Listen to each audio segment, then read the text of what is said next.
get going. Yeah. So let me shift gears because people, of course, will be. You need two times. Yeah. But the thing is that the reason why this is very useful is because people want to know at the end of the day what made you who you are, why your values are the way that you are, why you see. There was at some point that you decided that look, you wanted to be more involved in the future of this island, and that's where you ended up getting into, frankly, into politics. When was, to move to that point, when did that happen, that you decided that, even though you had a practice and you had a good name and you had choices here and in Holland, you could of course go anywhere, you decided that you were going to enter this tough space where you expose yourself to all sorts of fair and unfair attacks. Your personal life and your professional life is examined in a sometimes not fair way. It's a small place, so it's tough to just make that decision. Why? Why did you enter politics? I have always been, my parents, the way we have been raised up, my parents were always involved, especially my mom, in the community. My mom has had a children radio program for almost 30 years. I think it was 29 years. Every week, and we were involved in that from young on. My dad, after working for the police department, he became a head of the registry office here, meaning back then that you had a lot of relationships also with almost everybody on the island, and especially immigrants who were coming to the island. Everybody wanted an advice, wanted to know how to do this, how to do that. They used to come by us at home. Yeah, even at home. At home to talk about that. Yeah. So we have been raised in the church also, the Protestant church. We used to do a lot of things for the community. Also for our own people of the church. We don't know better. I mean my sisters and me, we don't know. This is all. This is comes how in your we blood. have been raised. Yeah. And we have always been there where they needed people to help. Vrijwilligers. What's vrijwilligers in English? Voluntary work. Charity work. Everywhere, working with the children in the vacations, organizing vacation plans, going to do this, going to do that, in Rincon. But there's a difference. But there's a difference from being involved in a community and entering politics. Yeah, but that's where. So this was already there. Why that? The switch came when I was here, because this didn't start. I'm not that long in politics. I started in 2015. The switch came after actually Elvis approached me to help them with their communication part with his new party. And actually what I did for almost a year now. Did you know Elvis before that? I know Elvis, yes. Elvis was is still from the Protestant church too, so Elvis and me, we know each other. For a long time. And most people know each other quite honestly and we were very good friends. We are still good friends. His wife was a very good friend. Mine is still a very good friend of mine, his ex-wife. But you also had choices, because you also, you were close to the Abrahams, you were close to... I'm close to everybody. And actually, all the others, both Ramosito from years ago has been asking me, and Yopi from years ago has been asking me for Democrat. But I've always told them I'm not interested in politics, because to me, politics was just blah, blah, blah, blah, blah, blah, blah. And everywhere I went, I was hearing nobody is doing anything from the government. So I didn't even pay much attention to that. I was doing what I was certain and sure that I could do, and where I could see results in the community. So there were three parties at that time. There were sort of a number of them, but the MPB, UPB, and so at 2015, 2014, when Elvis asked me to do the communication part. I have been doing all the both radio programs for the party, as the TV programs, doing the interviews with all the candidates and so on. Why were you convinced to do that? Why? Because I at that moment I was still, like I have been for years, the only speech language and herpetologist on the island. So that's an expert in communication. Correct. So Elvis wanted me to... But why help Elvis do communication? Why not help Ramoncito, or why not help Clark? Because it was Elvis who asked me for this specific job as a job. And I told him, okay, I will, and he requested me, I mean, please don't ask me too much money. Because the party is young, we don't have money, so I ended up telling him, you know, I won't charge you anything, I will do it. It's something that I like to do, I love to do it, so I will do it. But did you see that? No, it's coming. So I did all the interviews with the candidates. I was no candidate on the list. In December, when I went to their happening gathering of the party, celebrating the 1 year of the party, that was December the 15th.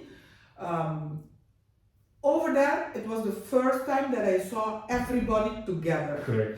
And I kind of like the ambience, the vibe, because there were a lot of people who had been with me in school, who now were professionals on their areas, and all of them were together here on one party.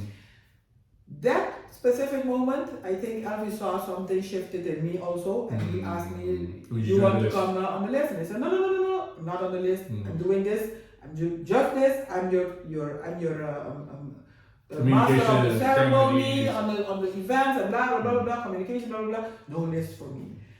So we continue. I was doing all the events, and then a week before he had to deliver or make public his list, he called me again to Eden Beach, together with Ronella, with his ex-wife, and they put me there. And Ronella told me, Daisy, I would really like you to help out Elvis with this, because Elvis needs you on the list. And Elvis told me, Daisy, this is a woman asking a woman, you can't say so no. you can't say friend no. asking So I told him, you know, Elvis, I have to think about this. So I went home. A couple of days passed, and Thursday evening, I was already in my bed, and you know, the question, the issue was going on in my head. In the meantime, he called me also asking me, if you don't want to go on the list, we need your expertise and your vibe with us. Maybe you can come in the board. I said, no board for me. No time for that either. But then, you know, the question it's going through in my mind, and what I'm preaching now, he told me back then, if you stayed outside on the line side, you don't impact. And blah blah blah, never anything will be done with whatever you said, because you have to be in the arena to be able to play the game. Correct. So if you stay over there, don't say a word. And that's actually what struck you. So I was in my bed already, and then I was like, I have nothing to lose. So I stood up, and I was living together with Evo back then. Evo was a fervent UPB in the board of UPB. So I stood up and I said, I'm going to mentor. And he said, mentor? Doing what? He said, I'm going to put my name on the list. Betrayal. He said, no. It was not like that. It was like, you can't do that like that, just like that. We have to speak about it. He said, listen, we don't have anything to speak. This is my decision. I handle with the consequences. You do your thing. I don't ask you to come over to me, because I understand you have your responsibilities over there. And he stood up of it. No, but let's talk first. I said, no, because you might make me change my mind. So let me go first, and when we come back, then we will talk. So I stepped in the car, I went over there. It was almost 11 o'clock at night. When I got there, they saw me coming. Elvis knew that. I'm so happy. I said, I haven't said anything. I know what you came to say. You don't come at this time of the... So I said, okay, well, I'm coming to help, but the only condition at that time for me was I didn't want to be in a position to be deputy, diputado. So I told him I have my own office. I have so many children that I have in the schools. I was the only one working in the schools. I cannot put that aside from today to tomorrow to handle with the deputation. Yeah. So I told him, and the fact that the crew gave me that type of sensation that we could really matter and make a difference, be a change, bring the change out there for our people. And actually, that was on a Thursday. On Friday, I told him that Thursday, I said, listen, I just told you what I had to say. I go back home, I'll come back tomorrow, and then I wanted a meeting with you to talk over politics. Because you're not experiencing that. So when I went back on Friday, we spoke pretty long about what's going on and so on and so on. That's actually also when I really dive into the part of relationship with Holland, or part of the structure that we are in, and what Adnan, it was for me like going back to school. Absolutely. Literally. Because it was actually an area where I never really put detailed attention to. So I told him, Alvis, I'm going to help you with this, but I hope one thing also that we stick together with a team like we are here. And okay, that was on Friday. Saturday, nobody knew that I was going. My parents knew, and even knew. For the rest, nobody. I didn't tell anybody. So on Sunday, he made public the list, and that's when. Where were you on the list at that time? Number 2. I was number 2. Wow. That's a big endorsement. Exactly. And you think essentially that also, of course, helped him a lot. The fact that